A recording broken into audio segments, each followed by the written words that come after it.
মা সুস্থ হও আগে, তারপর বাকি সব। আমি তোমার কথা রেখেছি মা, এবার আমার কথা তোমাকে রাখতে হবে। আমি খুব একা হয়ে যাব মা, তাড়াতাড়ি সেরে ওঠো প্লিজ। ঠোঁটের কোণায় একটুখানি হাসির রেখা দিল আনহিতার। অনুরাগের ঠোঁটের কোণায় গিয়ে ঠেকল সেই হাসি। হাসল না শুধু ওই একজন, চিৎকার করে কাঁদতে ইচ্ছে করছে তার।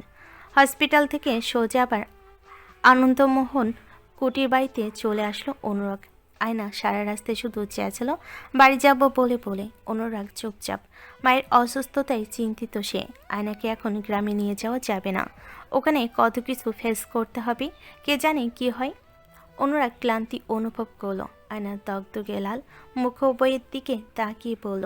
দামু, আয়না মানল না। অনুরাগ বলল, আজকে কোথাও যাওয়া হবে না আর। আমি তোমাকে কাল দিয়ে আসবো তোমাদের বাড়ি। এক্ষুনি যাব। গেলে যাও, আমি কিছু জানি না। রেগে তাকালো আয়না। সব নষ্টের মূল এই লোক, এখন বলে কিছু জানে না। অনুর চাবি দিয়ে তালা খুলে ঢুকলো বাড়িতে। আয়না ফুপিয়ে উঠল। ড্রাইভার তাড়াহুড়ো করে নেমে বাড়ির পেছনের দিকে চলে গেল। আয়না সে সুযোগে গাড়ি থেকে নামলো। ব্যাগটা শক্ত করে বুকে ধরে যেদিকে দুচাক যাই সেদিকে চলে গেল। রুমে এসে গায়ের পাঞ্জাবি পাল্টে নিল অনুরাগ। আয়নামতি ঘুমিয়ে গেলে তাকে বাড়িতে যেতে হবে। এই পাজি মেয়েকে একা ছাড়া যাবে না, পালাতে পারে। রাশেদ ভাইকে বলে কাউকে নিয়ে আসতে হবে। রাশেদের ফোন লাগিয়ে হেঁটে বারান্দায় এলো অনুরাগ। কথা বলা শেষ করে বাইরে তাকিয়ে বলল, তুমি কি গাড়িতেই রাত কাটাবে ভাবছো নাকি আয়নামতি? কোনো সারা শব্দ এলো না। অনুরাগ ড্রাইভারকে ডাকলো। ড্রাইভার এলো মিনিট খানেক পরে। বলল, স্যার, আমি ওই গাড়িতে। তোর মাথা আছে? আয়নামতি কোথাও নেই। ড্রাইভার ছেলেটা কাচুমাচু করে এদিক সেদিক তাকালো। অনুরাগ পকেটে ফোন গুছে চাবি কেড়ে নিল ড্রাইভারের পকেট থেকে। গাড়িতে উঠে তাড়াতাড়ি গাড়ি চালো। এই মেয়ে তো দেখছি তার জীবনটা তেনা তেনা বানিয়ে ছাড়বে। যাবে কোথায় এত রাতে? গাড়ির রাস্তায় উঠল। অনুরাগ ধীর গতিতে গাড়ি চালিয়ে এদিক ওদিক তাকায়। আয়নাকে দেখতে পায় না। এই মেয়ে কি শুরু করেছে? 2 বছর আগে বিয়ে হলে কি এভাবে পালাতো? আশ্চর্য। কিছু দূর গিয়ে বাজার, সুপার সব কাপড় চোপড়ের বড় বড় দোকান, তারপর ছোট ছোট। অনুরাগ তন্ন করে খুঁজল আয়নাকে, কোথাও পেল না। আয়নামতির হাতেও টাকা নেই, ও গাড়িও নিতে পারবে না। গেল কোথায়? গাড়ি থেকে নামলো না অনুরাগ, নামলে কেলেঙ্কারি হয়ে যাবে। অনুরাগ আবার ফোন লাগালো রাশেদকে। রাশেদ ফোন তুলে বলল, পাঠাচ্ছে ওদের। অনুরাগ বলল, পাঠিয়ে কি হবে? আয়নামতিকে কোথাও খুঁজে পাচ্ছি না। কেন যে সঙ্গে করে না নিয়ে চলে গেলাম? এত বিচ্ছু এই মেয়ে আমি জানতাম না। কম তো প্যারা দিলি না তাকে, এবার তুই একটু নে। কি আর করবি, খুঁজে দেখ, নইলে লোক লাগা। আমার মনে হচ্ছে ও গ্রামের বাড়িতে চলে গেছে। এখান থেকে তো বেশি দূর না, শহরে হলে একটা কথা। আমারও তো তাই মনে হচ্ছে। ওর কাছে টাকা পয়সা ছিল? আমার জানা মতে নেই। ওই মেয়ের সাহসও তো কম না। উফ, কি জ্বালা। রাশেদ হাসলো আউজ করে। অনুরাগ রাগ দেখিয়ে বলল, হাসো কেন রাশেদ ভাই? আমার এমনিতে মাথা খারাপ। চলে গেছে গ্রামের বাড়ি, কি আর করবি, তুইও দৌড় লাগা। অনুরাগ কপাল ঠেকালো গাড়ির হ্যান্ডবারে। বলল, আচ্ছা ফোন রাখো, আমি দেখছি। রাশেদ ফোন রেখে দিল। অনুরাগ ড্রাইভারকে ফোন করে বলল, তুমি রাতটা সেখানে কাটিয়ে দাও, আমি সকাল সকাল আসবো। চাবি আমার কাছে। অনুরাগ গ্রামের উদ্দেশ্যে ছুটতে রাস্তার পাশে একটি ছোট্ট চায়ের দোকান দেখল। বড় হারিকেন জ্বলছে দোকানটাতে। জ্যোৎস্না রাত হয়, সবটা পরিষ্কার। দোকানের সামনে লাল ওড়না মাথায় একটা মেয়েকে দেখা গেল। টুলে বসে পা দুলিয়ে দুলিয়ে চায়ের পেয়ালায় চা টানছে। অনুরাগ গাড়ি থেকে নামলো। আশপাশ দেখে এখানে আপাতত কেউ আসার সম্ভাবনা নেই। কোমরে হাত দিয়ে দাঁড়ালো অনুরাগ। এই মেয়ে তাকে যন্ত্রণায় রেখে চা টানছে, অসভ্য মেয়ে। অনুরাগকে দেখে দোকানদার দোকান থেকে বের হয়ে এলো। অনুরাগ ইশারায় চুপ থাকতে বলল। দোকানদার চুপ হয়ে গেল। অনুরাগ ধীর পায়ে হেঁটে গেল আয়নার পেছনে টুলটার দিকে। বসলো বেশ আরাম করে। গম্ভীর মুখে দোকানদারকে বলল, মামা গরম এক কাপ চা দেন তো, চিনি কম। আয়নার মুখে চাপ পড়ে গেল। ভয় নিয়ে পেছনে তাকালো সে। চায়ের পেয়ালা রেখে ভর্ত চোখে তাকালো অনুরাগের দিকে। অনুরাগ বুড়ো উঁচিয়ে বলল, কি? আয়না ব্যাগটা তুলে দৌড় দিতে চাইল। অনুরাগ পা বাড়িয়ে দিল। দাপাস করে পড়ে গেল আয়না। ব্যথায় মুখখানা কুচকে এলো। অনুরাগ তাড়াতাড়ি তুলল তাকে। আয়না খামছে ধরল তার হাত। ঝামটি মেরে নিজেকে ছাড়িয়ে নিয়ে বলল, আপনি আমাকে শান্তি দিচ্ছেন না কেন? যেদিকে যাচ্ছি সেদিকে। সোজা গাড়িতে গিয়ে বসো, গ্রামে ছেড়ে আসছি। সত্যি? হ্যাঁ। খুশি হলো আয়না, কিন্তু তা দেখালো না। চোখে তার কান্না, গলার স্বর আটকে যাচ্ছে বারবার। অনুরাগ গাড়িতে গিয়ে বসলো। আয়না পিছনে ছিটে গিয়ে বসলো, বলল, এই শাড়ি গয়না আমি নিয়ে যাব না। চুপ! আমাকে চিন্তায় ফেলে চা টানছিলে পা দুলিয়ে তুলিয়ে, সাহস তো কম না। অনুরাগ গাড়ি ছাড়তে চাইলো, আবার থেমে গেল। দোকানদারকে ডেকে টাকা দিল, দোকানদার নিতে চাইলো না। অনুরাগ বলল, টাকাটা নিন, আর কাউকে বলবেন না আপনি আমাকে এখানে দেখেছেন, ঠিক আছে? ধমক পেয়ে টাকা হাতে নিল দোকানদার, খুশিও হলো। গাড়ি ছাড়তেই আয়না নাক টেনে বলল। অভদ্র লোক। অনুরাগ গাড়ি চালাতে মনোযোগ দিল, বলল, এই সপ্তাহেই ঘরে নিয়ে যাব তোমাকে, প্রস্তুত থাকবে। তার আগে আমি গলায় ফাঁস দিব, তবুও যাব না আপনার সাথে। আপনার সাথে আমি কিছুতেই থাকবো না। মগের মূল্য পেয়েছেন? আপনি বুঝতে পারছেন না? আপনাকে ঘৃণা করি আমি। অতটা অবুঝ আপনি তো নন যে মানুষের কাছে একজন আদর্শ সে এমন জঘন্য কাজ করতে পারে, সেটা আমার ধারণার বাইরে ছিল। চুপ থাকো, বেশি কথা বলবে না, একদম দামে উঠবে না। আমি 100টা বিয়ে করব, তোমার কি? করেন, বিয়াদ্দপ পুরুষ মানুষ। হো হো করে হেসে দিল অনুরাগ। রাগে ফোঁস করলো আয়না। অনুরাগ বলল, না কিনি। উঠোনে গাড়ি থামতেই আয়েশা বেগম আর নামিরা বের হয়ে এলো। রূপাও এলো, তার কোলে শায়ন। আয়েশা বেগম অনুরাগকে দেখে বেরিয়ে এলো না, ঠায় দাঁড়িয়ে রইল, মুখ শাড়ির আঁচলে ঢেকে। সামনে যাওয়া যায় না। নামিরা এলো, আয়নাকে বলল, কোথায় ছিলে আয়না? তোমার ভাইয়া তো সেই কবেই বেরিয়েছে, এখনো ফেরেনি, ফোনও নিয়ে যায়নি।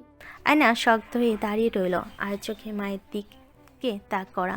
অনুরাগ ব্যাগটা নিয়ে নামিরার হাতে দিল, বলল, এগুলো রেখে দিন, আমাকে বাড়ি ফিরতে হবে। এগুলো কি মানে কি? কেন? আমি কিছুই বুঝতে পারছি না। আপনার ননদই জানে সব, আপনারাও কিছুই জানেন না এমনটা নয়।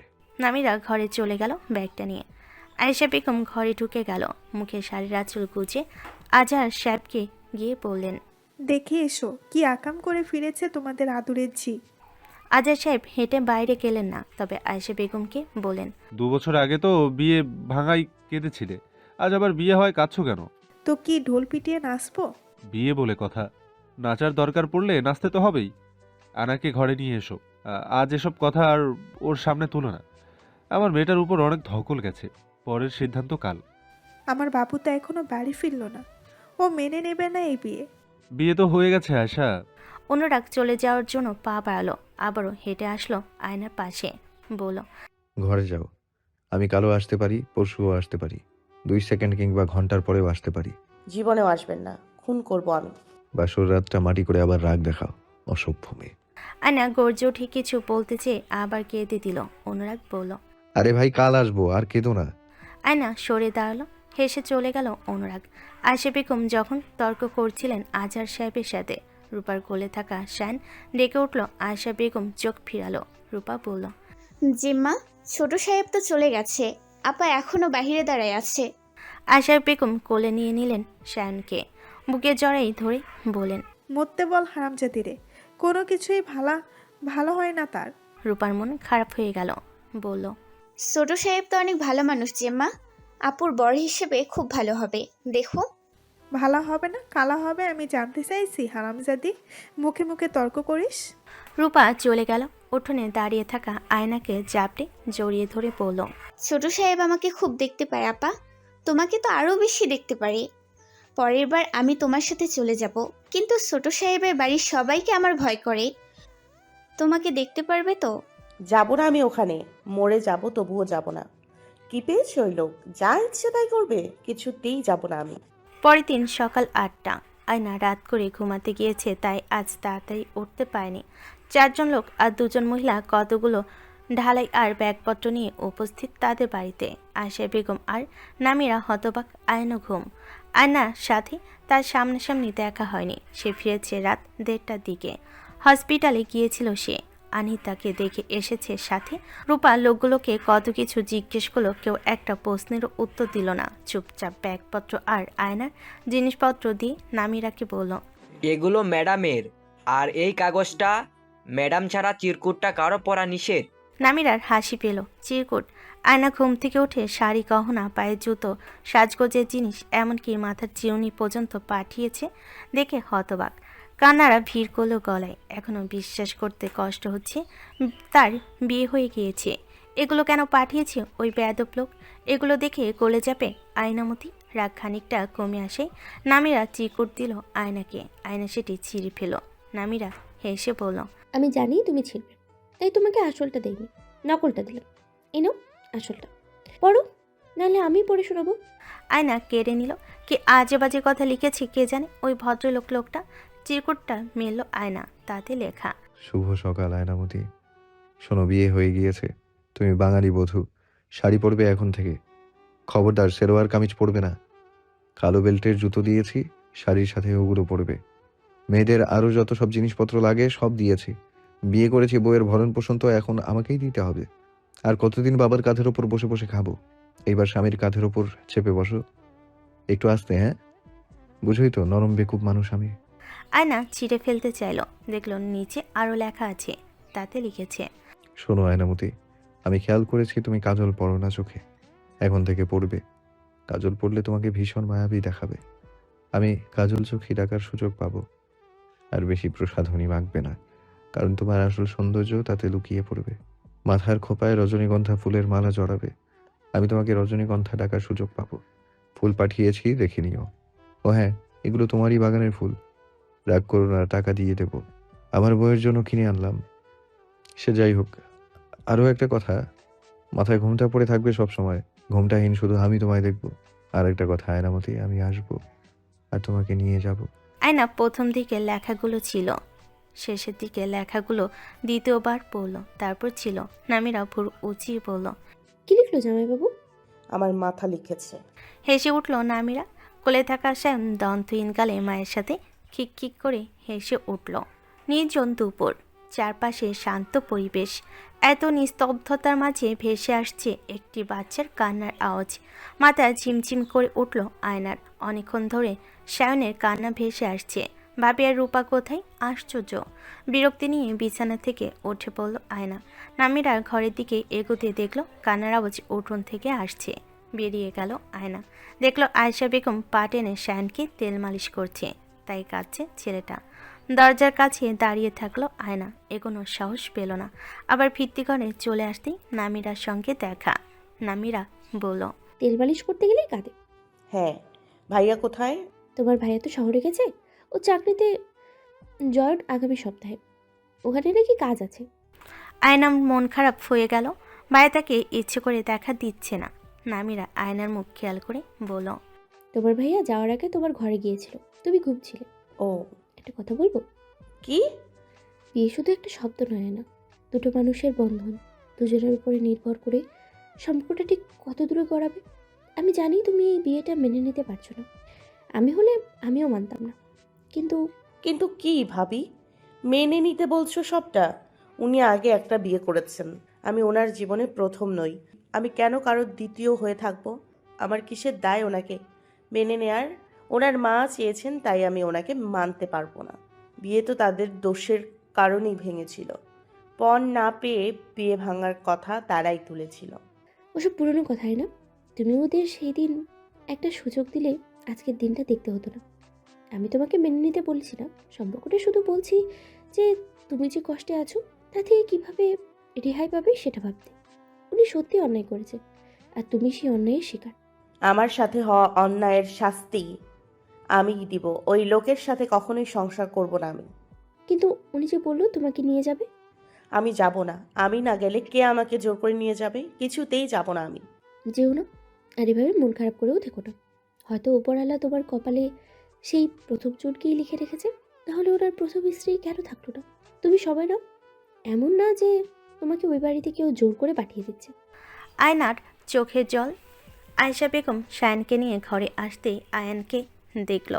চোখ ফিরিয়ে নিয়ে বলল, বউ, ধরো তোমার বাবুরে।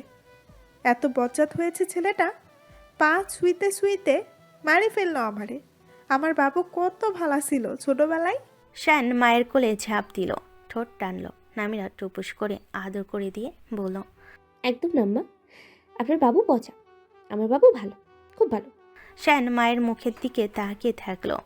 আয়েশা বেগম আর চোখে আয়নার দিকে তাকালেন, বলেন, রান্নাঘরে অনেক কাজ, সারাক্ষণ ঘরে ঘুমাইলে আর ভাত জুটবো না। ওগুলো আমি করে ফেলবো আম্মা। তুমি কেন করবা? বিয়া হইছে বলে কি আমাদের তারে বাসায় বাসায় খাওয়ান লাগবো? চলে গেল আয়না। নামিরা বলল, কি করছেন আম্মা? ও এমনিতেই। মুখে মুখে কথা কই বানাবো? ওই মেয়ে এখন ভালা সাজতেছে, আমি তো রহমতের কাছে শুনছি। বাগান দেওয়া থেকে শুরু করে সব খরচ ওই চৌধুরী ছেলে করেছে। এত কিসের লেনাদেনা আসিল? আমি কি তারে এই শিক্ষা দিছি? বিয়ে ভাঙছে না ওই পোলার লগে? তো আবার কিসের এত পীড়িত ওই পোলার লগে? বিয়াও করছিল ওই পোলা, তারপরেও ভালা করছে তারে বিয়া করছে। এক্কেরে উচিত কাজ করছে। মধু মাইখা হাঁটবো, মৌমাছি কামড়াইলেই দোষ। ভালা হইছে, শাস্তি হইছে। এখন আবার কোন সাহসে কয় আমি শ্বশুরবাড়ি যাবো না? তার কামাই আমার খাওন লাগবে না? তারা আমি এইখানে রাখতেও পারুম না।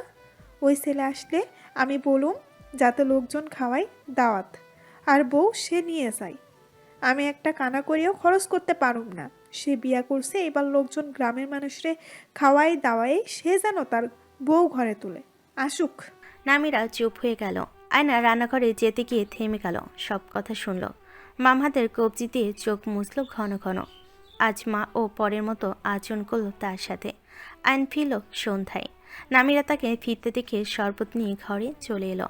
আয়ন তার হাত থেকে গ্লাস নিয়ে দুঢোক খেয়ে বলল, টুনি কোথায়? ঘরে শুয়ে আছে। আয়ন গ্লাস রেখে দিল। আনমনা হয়ে বলল, আমি কিছু করতে পারলাম না মীরা, সব কেমন গোলমাল হয়ে গেল। অনুরাগ চৌধুরীকেও আমি কিছু বলতে পারবো না।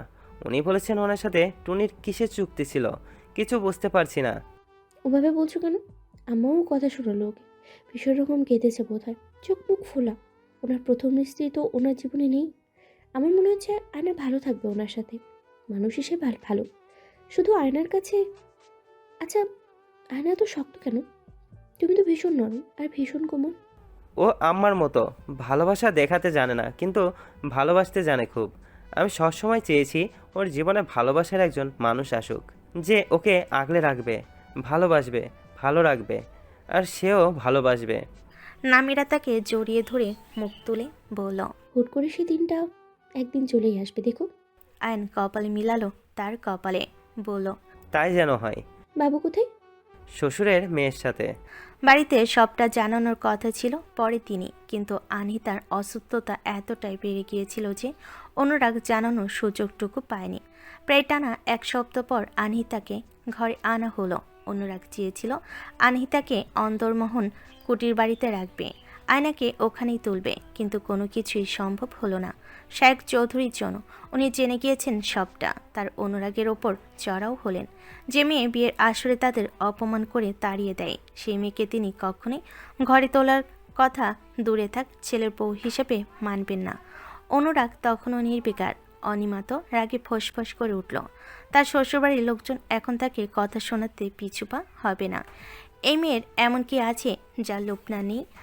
লেখাপড়ায় পরিবার, রূপগুণ সব কিছু দিয়ে লোপনা সেরা ওই মেয়ের চাইতে। তারপরও ভাই কি করলো এটা? মাথায় যেন আকাশ ভেঙে পড়লো তাদের। তবে শায়লা বেগম আর আনহিতা বেশ চুপচাপ, কারণ সব কিছুর মূলেই তো এই দুজন। কি আর বলবে তারা? শায়লা বেগম নাতিকে উপদেশ দিলেন, দাদু ভাই, তোমার বউকে ঘরে তোলো খুব তাড়াতাড়ি।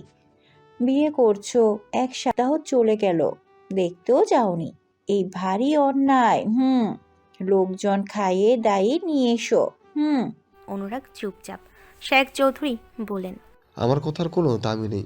ঠিক আছে, আমি থাকবো না এই বাড়িতে, তোমরা থাকো। আনহিতা শান্ত চোখে চেয়ে থাকেন। অনেকক্ষণ পর বলেন, ছেলের ভালো না চাইলে চলে যাও, আমি ওকে ঘরে তুলবো। সবাই অবাক। অনিমা বলল, মা তুমি মেনে নিলে ওই মেয়েকে? আনহিতা মেয়ের দিকে তাকালেন সরু চোখে। অনিমা হনহনিয়ে চলে গেল সেখান থেকে। নতুন দুজন কাজের বুয়া কান পেতে শোনেন। দুজনেই ফিস করে বলে, বিয়া কইরা বউ রাইখা আসছে। বাপরে বাপ, এই চৌধুরীরা সব পারে। চুপি চাপি প্রথম বউটারে তালাক দিল, আবার আরেকটা আনতাছে। কে জানে সেটারে কবে তালাক দেয়। আরে এইটা এদের নাকানি চুবানি খাওয়াই ছাড়বো। এইটা ওই মাইয়া যে বিয়া ভাঙছিল, পেঁয়াজ ব্যবসায়ী আসছিল না, তার বাপ। ভাইটা তো মরা থেকে ফিরে আইছে। শোনো নাই, সারা গ্রামে ছড়াই পড়ছিল কথাটা, ওই ব্যাটার বইন লাগে। দুজনে কথোপকথনে ভাটা পড়ে যায় শায়েক চৌধুরীর গর্জনে। দুজন কাজে লেগে যায়। অতপর অনুরাগ সিদ্ধান্ত নিল আয়নামতিকে ঘরে তুলবে। বাপের প্যারা ম্যানেজ, এবার বইয়ের প্যারা শুরু। চৌধুরী বাড়ির ছেলে নিজের টাকায় লোকজন খাইয়ে পেঁয়াজ ব্যবসায়ী মেয়েকে ঘরে তুলেছে। কথাটা রটে গেল সারা গ্রামে। নামিরার পরিবারের সবাই এসেছে বিয়ে উপলক্ষে। খাওয়া দাওয়া আয়োজন করা হয়েছে স্কুলের পাশে তোলা নতুন ক্লাব ঘরে।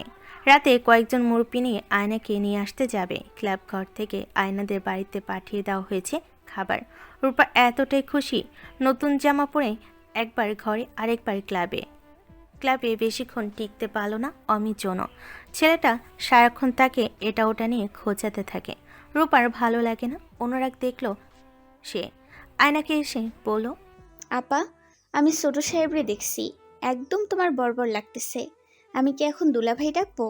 আয়না চুপ করে বসে রইল, জবাব দিল না। সন্ধ্যার দিকে সাজানো মেয়ে আসলো। আয়নাকে আবার নতুন বধূরূপে সাজালো। আয়না তখনও পাথরের মূর্তি। আয়েশা বেগম আর নামিরা অনেকবার এসে দেখে গেল। আয়নাও এসে দেখে গেল। সাজানো শেষে আজহার সাহেব মেয়ের পাশে এসে বসলেন। আয়না শক্ত। আয়না এসে বসলো, ডাকলো, টুনি। আয়না চোখ তুলল না, কথাও বলল না। আজহার সাহেব মেয়েকে জড়িয়ে ধরলেন, বললেন, আমি তো তোর জন্যই ওই ছেলেকে শুরুতেই বেছে নিয়েছিলাম, কিন্তু উপরওয়ালা সব কেমন যেন এলোমেলো করে দিল। ভালো থাক মা। আয়নার গলার কাছে এসে কি যেন আটকে থাকলো। বুক ভার হয়ে এলো। কথা বলল না সে। তারপরও আয়েশা বেগম চলো চোখে এক কোণে দাঁড়িয়ে রইলেন। মেয়ের সামনে যাওয়ার সাহস হলো না। অনুরাগের বাড়ি থেকে আসলো অনেকে, খালাতো ভাই, মামাতো ভাই, কয়েকজন মুরব্বীরাও। অনুরাগ তো আছেই। আনহিতা আর শায়লা বেগমও এলো না অনিমা আর শায়েখ চৌধুরী। আয়েশা বেগম অবাক হয়েছে শায়লা বেগম আর আনহিতা বেগমকে দেখে। এদের পা পড়ল কেমনে এই গরিবের ঘরে? আয়নার পাশে এসে বসলো তারা। আয়নার মুখ থমথমে, চোখ উদ্দেশ্যহীনভাবে কোথাও নিবদ্ধ। শায়লা বেগম প্রথমবার ডাকলেন, নাত বউ। আয়না চোখ তুলে চাইল, আবার চোখ সরিয়ে নিল, হুহা করল না। অনুরাগ একদম সোজাসুজি সেই ঘরে ঢুকে আসতেই অনেকে চলে গেল। সে শক্ত হয়ে বসে থাকা আয়নাকে দেখে বিড়বিড় করে আওড়ালো, মাশাআল্লাহ, নাগিনীকে বেশ লাগছে। শায়না বেগম নাতিকে ঠোঁট উল্টে বোঝালেন, কথা তো বলে না। অনুরাগ চোখ বন্ধ করে আশ্বস্ত করে বোঝালো, বউদের কথা বলতে নেই বেশি। কাজে নতুন করে বিয়ে পড়ালো। তারপর নতুন যাত্রায় পা রাখলো আয়না। বাবা, ভাই আর মা ভাবলো মেয়েটা চেঁচিয়ে কাঁদবে, দৌড়ে এসে জাপটে ধরবে, কিংবা বুক ভাসিয়ে দেবে কান্না জলে। তেমন কিছুই হলো না। একটুও কাঁদলো না আয়না, কারোর সাথে দুটো কথাও বলল না। শুধু সায়নকে মন ভরে আদর করলো, বুকে জড়িয়ে ধরে রাখলো কতক্ষণ। আর রূপাকে সবাইকে ভুল প্রমাণ করে নিজ থেকেই গাড়িতে গিয়ে বসলো। ওই যে গাড়ি চালো, তখন পিছু ফিরে দেখলো একরাশ অভিমান আর চোখ ভর্তি জল নিয়ে তার যাওয়ার দিকে তাকিয়ে আছে কতগুলো মানুষ। ভাবছে হয়তো মেয়েটা এত পাষাণ কেন। আরও একজন ছোট্ট মানুষ মায়ের কোলে থাকা অবস্থায় পিটপিট করে তাকিয়ে রইল গাড়িটার দিকে। তার মধ্যে তাকে গাল ভরে আব্বা ডাকা মানুষটা চলে যাচ্ছে কেন? গাড়িটা অদৃশ্য হতেই নিচে নিচে হাওয়া করে কেঁদে দিল আয়েশা বেগম। কেউ আর থামাতে পারল না, সারা রাত কাঁদল। আর অন্যদিকে আয়না কাঁদল নতুন ঘরে পা রাখার সাথে সাথে। কেউ একদম একলা, নীরবে, নির্জনে, কেউ না দেখে মতো। কত কথা হলো যে নতুন বউ ঘরের দরজা বন্ধ করে রেখেছে বলে। আয়নার তো সেদিকে খেয়াল নেই। তবে নিচ থেকে সে দরজা খুলে দিল, বলল সে শাড়ি পাল্টানোর জন্য দরজা বন্ধ করেছে। তার নিজের ঘরে তাকে যখন নিয়ে যাওয়া হলো, তখন দেখলো ফুলে ফুলে ভর্তি ঘরটার আনাজ কানাজ।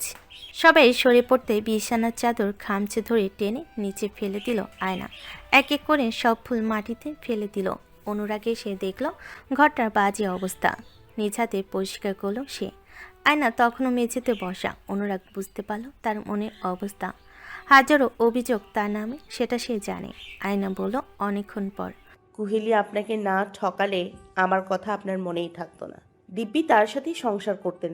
কুহেলি ঠকিয়েছে বলে এখন আমাকে দরকার পড়লো। অনুরাগ বসলো তার সামনে, বলল, নদীর একুলকে ভাঙতে হয় উকুল করার জন্য। কুহেলিকে আমার জীবনে আসতেই হতো তোমাকে আসার জন্য, না হলে তোমার মূল্য বুঝতো না আমার পরিবারের কেউ, হয়তো আমিও। কুহেলির মতো প্রতারক আমার জীবনে আসার জন্য অনেকটা দায়ী তুমিও। তুমি আমাকে একটা সুযোগ দিতে পারতে। হ্যাঁ, আমি সংসার করতাম কুহেলির সাথে, ভালোও থাকতাম যদি তার মাঝে আয়নামতিকে খুঁজে পেতাম। আয়নামতিকে খুঁজে পেলে আর এই আয়নামতিকে মনে রাখার কি দরকার? কেন আপনি আমাকে খুঁজবেন তার মাঝে? অনুরাগকে কিছু বলতে দিল না আয়না, বলল, আমি মিথ্যে সংসার করার অভিনয় করতে পারবো না আপনার সাথে। তুমি অভিনেত্রী নও, অভিনেত্রী কুহেলি ছিল। সত্যি সত্যিও পারবো না। বললাম তো অভিনয় করতে হবে না, এমনি থাকো। এমনিও পারবো না। এমনিও পারতে হবে না, শুধু থেকো। আয়না চুপচাপ বসে রইল। বিয়ের দুদিনের মাথায় আয়ন নামিরা আর রূপা এসে দেখে গেল আয়নাকে। আয়েশা বেগম আর আজহার সাহেব দাওয়াত করা ছাড়া আসবে না, মান সম্মানের একটা ব্যাপার আছে। আয়না শায়ন আর রূপাকে দেখে দারুণ খুশি হলো। শায়ন তো সেই কোলে ঝাঁপ দিল ফুপিকে দেখে, আর কারোর দিকে তাকায়ও না। গালে গাল লাগিয়ে চুপটি করে আয়নার কোলে বসে থাকে। নামিরা বলল, এই ছেলে তো তোমাকেই বেশি ভালোবাসায় না, দেখো আমাদের দিকে তাকাচ্ছেও না। আয়না আরও শক্ত করে গালটা লাগিয়ে রাখলো, বলল, এটা তো আমার আব্বা। আব্বা মেয়েকে একটু বেশি ভালোবাসবে না? কিক কিক করে হাসলো শায়ন। আয়ন বলল, দেখ কিভাবে হাসে, মনে হচ্ছে সে আমাদের কথা কত কিছু বুঝে ফেলেছে। আয়না দুদিনের মাথায় বাড়িতে চলে গেল। অনুরাগ দুদিন না যেতে নিয়ে আসলো। আয়না তো ভীষণ খেপে গেল। অনুরাগ বলল, আমার ভার্সিটি থেকে কলিগরা আসবে, স্যারেরাও আসবে, সেজন্যই নিয়ে আসা। ওদের সামনে ভালো করে কথা বলবে। আমি কারোর সামনে যেতে পারবো না, কথাও বলতে পারবো না। ওসব আমি কেন করব? লোক দেখানো রং ঢং করতে পারবো না আমি। আপনি আশা ছেড়ে দিন। কিন্তু আমি তো ওদেরকে আসতে বলেছি, ওনারা আসছেন। আয়না মুখে না বলে দিল। অনুরাগ মহাচিন্তায় পড়ে গেল। অনুরাগের কলিগরা আসার পর খাওয়া দাওয়া কথাবার্তা অনেক চলো। আনহিতাকে বারবার অনুরাগ ইশারাই বলছে আয়নাকে একবার যেন রাজি করে। গিয়াসউদ্দিন সেলিম অনুরাগের অনেক সিনিয়র, বেশ স্নেহ করেন অনুরাগকে। তিনি বলেন, আমাদের সাথে মিসেস আলাপ করে দাও অনুরাগ। অনুরাগ কান চুলকালো, আনহিতার দিকে তাকালো বারবার। অনিমা মুখ মুচড়ে চলে গেল। এই মেয়েরা তো ঢং দেখলে গা জ্বলে তার, বিরক্ত লাগে। আনহিতা কাজের বুয়ার সাহায্যে আয়নার ঘরের কাছে গিয়ে দাঁড়ালো। দেখলো ভেতর থেকে দরজাটা বন্ধ। আনহিতা হতাশ হলো। পরপর কয়েকবার ডেকে বসার ঘরের দিকে যেতেই অনুরাগ এসে বলল, আসবে না?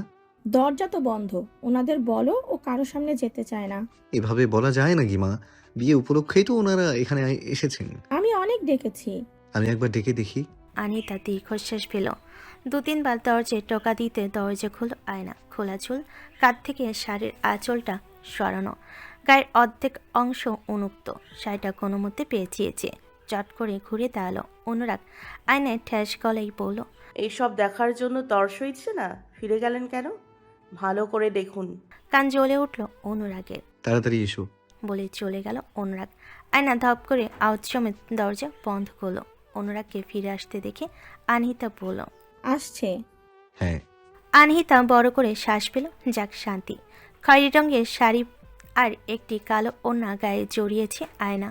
ওনার ওপর চকচকে সোনালি রঙের ফুলের কাজ করা, বেশ পুরু দেখতে। আনহিতা তাকে বেরোতে দেখে বেশ খুশি হলো। শায়লা বেগম সহ লুকিয়ে দেখতে বলল, রানেমা হাজির। আনহিতা খিক করে হেসে উঠল।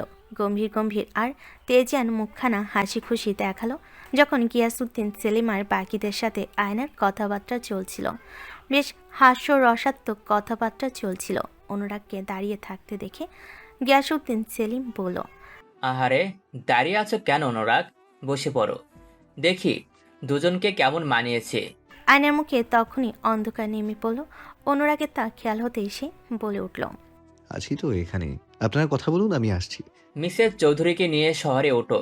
এখান থেকে যাতায়াত করতে তোমার তো অসুবিধা। রাজনীতির কি অবস্থা? তোমার মতো একজন আদর্শ শিক্ষককে বিশ্ববিদ্যালয়ের আঙ্গিনায় মানায় অনুরাগ। রাজনীতির মাঠে তোমাকে দেখে আমি তো রীতিমতো শিহরিত, এমনটা কখনো ভাবিনি। আয়না মাথা নামিয়ে বসে রইল। অনুরাগ বলল, মামাদের ইচ্ছে ছিল আর বাবারও। আমার ওই বাধা ধরা জীবন ভালো লাগছে না, তাই ব্যতিক্রম কিছু করার ইচ্ছে জাগলো। তাহলে তো তোমাকে চাকরি ছাড়তেই হবে। হ্যাঁ, লেটার দিয়েছি, কোনো খবর নেই। তোমার মিসেস কি বলে? সে খুশি? হ্যাঁ হ্যাঁ, খুব। তাহলে তো ঠিক আছে, ভালো কিছু করো, অনেক বড় হও, সাবধানও থেকেও। অনুরাগ মাথা ঝাঁকল। সবাই চলে যাওয়ার সময় আয়নাকে অনেক উপহার সামগ্রী দিল। গিয়াসউদ্দিন সেলিম আয়নাকে চুপি সারে বলল, অনুরাগ কিন্তু আমার ছেলের মতো, সেই হিসেবে তুমি আমার ছেলের বউ। দারুণ লেগেছে আমার ছেলের বউ হিসেবে, ভালো থেকো। আয়না মিষ্টি করে হাসলো, ভেতরে তিক্ততা পুষে রেখে বলল আবার আসতে। হাতের মেহেদি তাড়াতাড়ি চলে না যাওয়ার জন্য রান্নাঘরে পা রাখতে দিল না কেউ আয়নাকে। আয়না কারোর কথা শুনল না, নিজেই রান্নাঘরে চলে গেল। সে শুধু শুধু ঘাড়ে বসে খেতে পছন্দ করে না। আম্মা তাকে আসার সময় পই পই করে বলেছে, কাজ দেখে হাত গুটিয়ে বসে থাকবি না, রান্না না করলেও রান্নার কাজে সাহায্য করবি। কাজের বুয়া দুজন, জমিলা আর চামেলি। আয়নাকে সন্ধ্যায় রান্নাঘরে দেখে জমিলা বলল, বৌরানী, আপনারা রান্নাঘরে আসতে বারণ কইরা দিছে দাদি সাহেবা। কেন? হাতের মেহেদি নষ্ট হইব তাই। নষ্ট হবে না। কি রান্না হবে রাতের জন্য? বড় মা মাছ রান্না করতে বলছে। ছোট সাহেবের লগে বেগুন ভাজা, চিংড়ি আর ডাল। সে আবার ঝাল পছন্দ করে না, মাংস খায় না। মিডা মিডা কইরা রান্না করা লাগে। মাংস রান্না করা আছে, তাই আর রান্না করতে হইব না। বুড়ির লগে শুটকি ভর্তা করা লাগবো। এক একজনের এক এক ঢং এই বাড়িতে, কামের শেষ নাই। আপনি শয়ের জায়গায় চ বলেন কেন? বেয়াদব বেটির আমি কতবার কই, হনে না। তুমি আমার লগে সবসময় ওরকম করো কিল্লাই? আমি ছোট সাহেবরে বিচার দেমু, তিনিই তো আমারে রাখছে। আমি সেটা কই, সে শুনতে চায় না, সব সময় খালি মারে। আয়না আবারও হেসে ফেল। তরকারি সেলফ থেকে বেগুন নিয়ে বলল, আজ ঝাল ঝাল বেগুন ভাজা হবে, আমি করব। জমিলা আর চামেলি চোখ পাকিয়ে তাকালো। আয়না বলল, আপনারা তো খুব ফাঁকিবাজ, হাঁ করে কি দেখছেন? ছোট সাহেব ঝাল খাইতে পারে না বৌমনি। খাওয়া শিখবে, সমস্যা কি? কোনো সমস্যা নাই। আয়নাকে রান্নাঘরে দেখে খানিকটা অবাক হলো আনহিতা। অনিমা নাক তুলে বলল, বাহ বাহ, অনুরাগ চৌধুরীর বউ তো একেবারে রান্নাঘর দখল করতে চলে এসেছেন। কি হয়েছে? আপনার বউ রান্না করছে, দেখছেন না সুগন্ধে মৌ মৌ করছে। ওনারা কিছু না বলে চলে গেল। রুমের দিকে পা বাড়ানোর আগে চামেলি এসে বলল, সাহেব, আপনার লগে কথা আছে। কি হয়েছে আবার? আপনি রাতের খাবারে বেগুন ভাজি খাইবেন না। বৌরানি তো ঝাল মিশাই দিছে। তোমার চ চ চ শুনতে শুনতে বিরক্ত হয়ে গেছি আমি। যাও এখন, দেখা যাবে। বলে রুমে ঢুকে গেল অনুরাগ। চামেলি মুখটা মুছড়ে বলল, বাপরে বাপ, সালারে ভালা কথা কইছি, সালা আমারে ধমকায়। কি বকবক করছো চামেলি আপা? কি সমস্যা তোমার? কোনো সমস্যা নাই। খাওয়ার টেবিলে চামেলি অনুরাগকে ইশারা করে বলেছে যাতে বেগুন ভাজা না খায়। অনুরাগ চামেলির কথা তোয়াক্ক করল না, কিন্তু ভয়ে থাকলো। সত্যি ঝাল দিয়েছে আয়নামতি। আয়না খাবার বেড়ে দিল আনহিতা, অমি আর শায়লা বেগমকে, বাকিদের দিল না। চামেলি আর জমিলা অনিমা আর শায়েক চৌধুরীকে বেড়ে দিতে লাগলো। অমি আর আনহিতা বলল তাকে খেতে বসতে। অনিমা চোখ উল্টে তাকালো, খাওয়া শুরু করলো। আয়না আর চোখে অনুরাগের দিকে তাকালো, বলল খাবে না সে। আনিতা আর জোর করলো না। শায়লা বেগম বলল, নাতবো, আমার নাতির কি লাগে দেখো। না, দরকার নেই। আয়না নিজ থেকে এগিয়ে গেল, একটা বাড়িয়ে দিল। বেগুন ভাজা আর চিংড়ির তরকারি তুলে দিল। অনুরাগ বেগুন খেয়ে দেখলো কোনো ঝাল নেই। মনে মনে বেশ খুশি হলো, কিন্তু চিংড়ির ঝোল মুখে দিয়ে খেতে খেতে মনে হলো গলা জ্বলে যাচ্ছে তার। চোখের কোণায় জল জমে গেছে, রক্তলাল দেখাচ্ছে, কপালে ঘাম ছুটে গেছে তার। টিস্যু দিয়ে কপাল মুছে পানি খেতে আয়না বিড় করে বলল, ঝাল বউ বিয়ে করেছেন, ঝাল রান্না তো খেতেই হবে। আনহিতা তাকালো ছেলের দিকে, বুঝে গেল ঝাল লেগেছে। চিংড়ি নিয়ে খেতে দেখলো অনেক ঝাল হয়েছে, যা অনুরাগের জন্য অনেক বেশি। জোরে চেঁচি চামেলি আর জমিলাকে ডাকলো আনহিতা। বলল, চিংড়ি এত ঝাল হয়েছে কেন? চিংড়ি তো আমরা রান্না করি নাই বড় মা। তো কে রেঁধেছে? আজ তো সবকিছু বৌরানি রাঁধছে। আয়নার ভাবান্তর নেই। অনুরাগ চেয়ার ছেড়ে উঠল না, চুপচাপ খেতে খেতে বলল, ঝাল হয়নি মা, সব ঠিকঠাক আছে। আনহিতা তাকালো আয়নার দিকে, আবারও চোখ সরিয়ে নিল। অনিমা বলল, এখন যদি ভুলটা জমিলা আর চামেলি করতো, তাহলে তো তুই চেয়ার ছেড়ে উঠে যেতি ভাই। অনুরাগ খাওয়া শেষ করে পানি খেয়ে উঠে গেল, বলল, এখনই তো উঠলাম, কথা না বলে চুপচাপ খা। নারকেল পাতার শলা দিয়ে বাঁধানো বেড ঝাড়ু জোরে জোরে আঘাত করে বেড ছেড়ে নিল আয়না। বেডশিট বিছালো, তারপর ঘুমিয়ে পড়লো মশারি না টাঙ্গিয়ে। ঘরে সে এই কাজটা করতো না, আম্মা বকে বকে করাতো, আজও করলো না। খুব একটা ভালো করে বোঝা যাবে তার মাথার নিচে বালিশটা ভিজে উঠেছে অনেকটা। সবটা কেমন ওলট পালট হয়ে গেল এক লহমায়। অনুরাগ মশারি টাঙ্গিয়ে দিল, দেখলো আয়না ঘুম। আয়না শাড়ির আঁচলটা তার জায়গায় পড়ে আছে, তাই সে ধীরে সুস্থে শাড়ির আঁচলটা দিয়ে দিল তার গায়ে। আয়না চট করে ফিরে তাকালো, চোখের কোণা ভেজা। শাড়ির আঁচলটা সরিয়ে অনুরাগের দিকে বাড়িয়ে দিয়ে বলল, নিন, এভাবে কি দেখছেন? আমি কি কিছু বুঝি না ভেবেছেন? একা একটা ঘরে এত কাছে পেয়ে পুরুষত্ব ফলাতে ইচ্ছে করছে না? অতটা ভালো মানুষ তো আপনি নন। কারণে অকারণে ভুল বোঝাটা তোমার পেশা হয়ে দাঁড়াচ্ছে। সারা বিছানায় শাড়ি মেরে শুলে সেখানে আমার কি করার থাকে? শাড়ির ওপর শুলে তো অন্য কথা বলতে। বলেই ফিরে শুয়ে পড়ল অনুরাগ। আয়না ফোঁস করতে করতে ফিরে গেল, পা দিয়ে ঠেলে ঠেলে দিল পায়ের নিচে গাঁথা। টান দিয়ে মশারি এক কোণে ছাড়িনি, মশার কামড় খেয়ে খেয়ে ঘুমালো। অনুরাগ মাঝরাতে উঠে আবার মশারি টাঙিয়ে দিল। আয়না টের পেয়ে পুরো মশারি খুলে ছুঁড়ে ফেল। মশারির ভেতর তার দম বন্ধ লাগছে নাকি অন্য কোনো কারণ, তা বেশ ভালো করে টের পেল অনুরাগ। আয়না সকাল সকাল ঘুম থেকে উঠে পড়ল। মশা সারা রাত খেয়েছে আমাকে এই লোকের জন্য। ভাগ্য ভালো মানুষে খায়নি, ইনডাইরেক্টলি চরিত্রহীন উপাধিতে ভূষিত করলে। চরিত্রহীন হইনি বলে কুহেরি অন্যের কাছে গিয়েছিল। জঘন্য মানুষের মুখে জঘন্য কথাই মানায়। আমি জঘন্য, তুমি অনন্য হও। বিশ্ববিদ্যালয়ের চত্বরে স্বইচ্ছায় পদত্যাগ করা অনুরাগ চৌধুরীকে দেখার জন্য ছাত্রছাত্রীদের ভিড়। তাদের মধ্যে স্যার সাদাসিধে, সরল মনের এবং বেশ পরোপকারী একজন শিক্ষক। সাহায্যের জন্য যখনই স্টুডেন্টরা ছুটে এসেছে খালি হাতে কখনো ফিরিয়ে দেননি। তবে তার রাগ সম্পর্কে বিস্তর ধারণা না থাকলে ভয়ঙ্কর এক ঘটনার কথা ছাত্রছাত্রীদের নিশ্চয় মনে আছে। প্রথম বর্ষের এক মেয়ের সাথে অভদ্র আচরণ করাই তৃতীয় বর্ষের ইংরেজি বিভাগের একটা ছেলেকে লোক সম্মুখে চড় মেরেছেন। এতটা ক্ষেপে গিয়েছিলেন যে ছেলেটাকে অনেক পোহাতে হয়েছিল। মেয়েটার কাছে হাত জোর করে ক্ষমা চাইতে হয়েছিল লোক সম্মুখে। অভিভাবকদের সাথেও অনেক ঝামেলা চুকাতে হয়েছিল এর জন্য।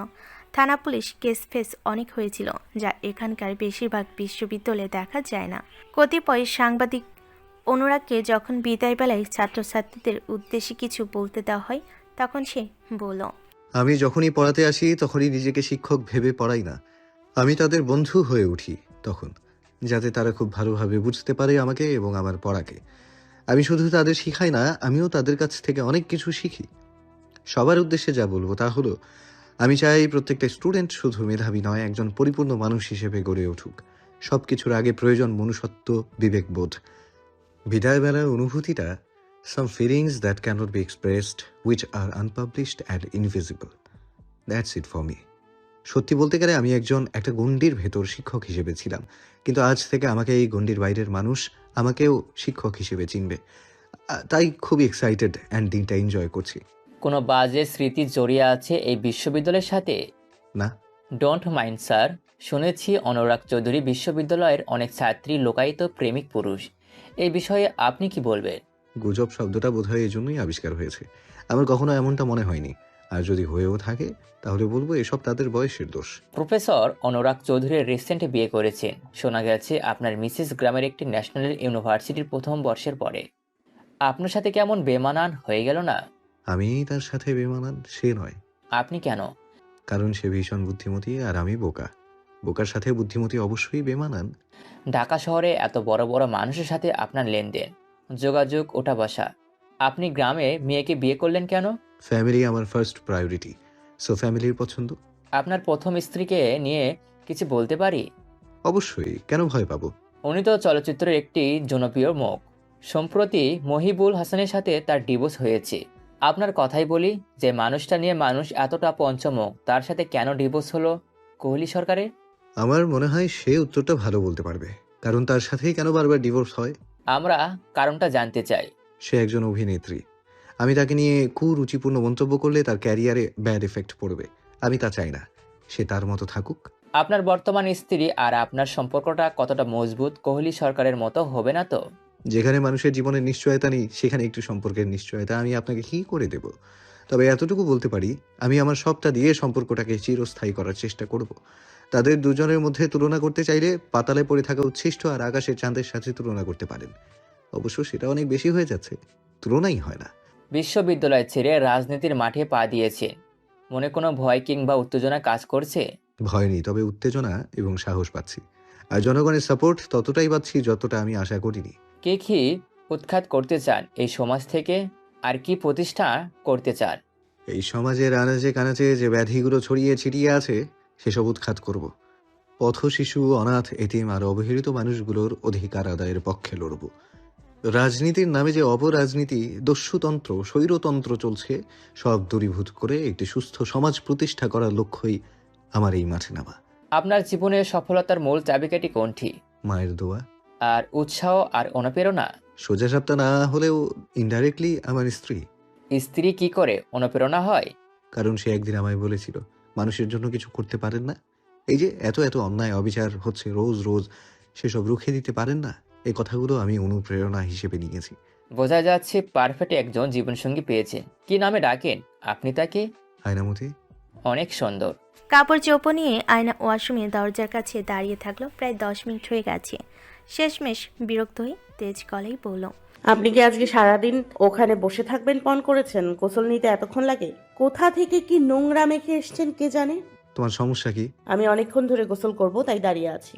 দেরি হয়ে গেলে খাবার টেবিলে কথা আমাকেই শুনতে হবে। হয়ে গেছে আমার, প্যানপ্যানানি বন্ধ করো। বের হন তাড়াতাড়ি। বের হচ্ছে না কেন? অনুরাগ দরজা খুললো ভালো করে, টান দিয়ে আয়নাকে ভেতরে নিয়ে গেল।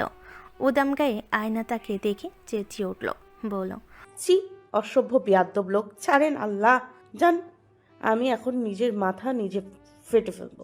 অনুরাগ উচ্চস্বরে হেসে দিল, ঝর্ণার নিচে দাঁড় করিয়ে পানির ট্যাপ ছেড়ে দিল, বলল, গরম মাথা তুমি ঠান্ডা হও। আয়না চেঁচিয়ে কাঁদতে ইচ্ছে হলো, রাগে সব এক এক করে ভাগতে ইচ্ছে হলো। অনুরাগ নাক টেনে দিয়ে বলল, আহা রাগ। আয়না নাক ঝামটে বলল, অভদ্র লোক। রাগী বউ আমার, কপাল কপাল সবই কপাল। আপনি যদি না যান এখন আমি কি করবে তুমি? চেঁচাবো। চামেলি আপা আর জমিলা আপাকে ডাকবো। ডাকি? ডাকো। আপনি ওই ভালো হচ্ছে না কিন্তু। ভাই রে ভাই, যাহা পারিবে না তাহা বলিতে যাও কেন? এক্ষুনি বের হয়ে যান। আল্লাহ, আমি এখন কি করব নিজেও জানি না। অনুরাগ এসে মুখ চেপে ধরল তার, বলল, গলার আওয়াজ তো নয় যেন ভাড়া করা মাইক, ফালতু মেয়ে। আয়নার চোখে আগুন। অনুরাগ মুখটা এগিয়ে নিয়ে গেল। আয়না ভর্ত চোখে বলল, একদম শেষ করে দিব, খবরদার। অনুরাগ দ্রুত সরে গেল, নাক তুলে বলল, ইয়াক, মাছের গন্ধ, পেঁয়াজের গন্ধ। ধুর, রাক্ষসী রান্নাঘর থেকে এসেছে বলবে না? আয়নার চোখে জল জমে এলো। অনুরাগ বলল, ওমা, রাক্ষসীর চোখে জল? বাপরে বাপ, আমি গিয়ে সবাইকে বলে আসি। আয়না ধাক্কা দিয়ে বের করে দিল তাকে, তারপর ধপাস করে দরজাটা বন্ধ করলো। নদীটার নাম কানুয়া। নদীর নাম অনুসারে গ্রামটার নামও কানুয়া। গ্রামের প্রায় 10-12 মিনিট পথ পেরোতেই একটি বড় বাসভবন। এটি শেখ চৌধুরীর। বাড়িটা অনুরাগের নামে। সেখানে বিচিত্র মাল্টিমিডিয়া থেকে একদল অভিনেতা আর অভিনেত্রী এসেছে নাটকে শুটিং করতে। দলে দলে গ্রামের মানুষ ছুটছে শুটিং দেখার জন্য। রূপাও তার ব্যতিক্রম নয়। লোকজনের ভিড়ে সেও গেল সেখানে। কুহেলিকে দেখে মেজাজ খারাপ হয়ে গেল তার। এই মহিলা এখানে কেন আবার আসছে? বেয়াদব। নাটকের শুটিং শুরু হবে পরের দিন থেকে। নদীর পাড়ে 2-3টা সিন নিতে হবে, তারপর গ্রামের কোনো এক কোটির বাড়িতে। সেখানে জায়গাটা খুব সুন্দর দেখতে হবে এবং ছবির মতোই দেখাবে। ডিরেক্টর আজমল খয়রাত খোঁজ নিয়ে জানতে পারল আয়নামতির বাগান নামের একটা বাগান আছে। ওখানে একটি ছোট্ট কুটির বাড়ি আছে যেটাতে রূপার ফজলু মিয়া থাকতো। আজমল খয়রাত দেখতে আসলো। জায়গাটা খুব সুন্দর। পছন্দ হওয়ায় ভাড়া চাইল কয়েকদিনের জন্য। আয়নার কাছে খবর এলো রহমত মিয়ার হাত ধরে। আয়না শুরুতে দিতে চাইল না, ভাবলো টাকা দিবে, বলল না, কিন্তু শায়লা বেগম বলল রাজি হতে। আয়না রাজি হলো। শর্ত লিখে পাঠালো যাতে বাগান বাড়ির কোনো ক্ষতি না হয়, কুটির বাড়ির কোনো ক্ষতি না হয়। অনুরাগ বাড়িতে আসতেই কানে এলো খবরটা, বলল, ভালো, আয়নামতির বাগান তাহলে এবার নাটকে দেখাবে। ভালো ভালো, তাই দিয়েছি। আপনাকে অত ঘটা করে বলতে হবে না। একা একা ওই বাগান বাড়িতে যাবে না, সাথে রহমত মিয়াকে ডাকবে। কেন? আমি ছোট বাচ্চা নই। যে কোনো কথাকে অগ্রাহ্য করবে না আয়নামতি। আমি তোমার শত্রু নই যে তোমার ক্ষতি চাইব। বন্ধুও তো নন। অনুরাগ আর কথা বাড়ালো না, চলে গেল। বাগানের আগাছা পরিষ্কারের জন্য 2জন মহিলা নিয়োগ দিয়েছে আয়না। নিজে তো ছিলই, শাড়ির ওপর ওড়না পড়েছে।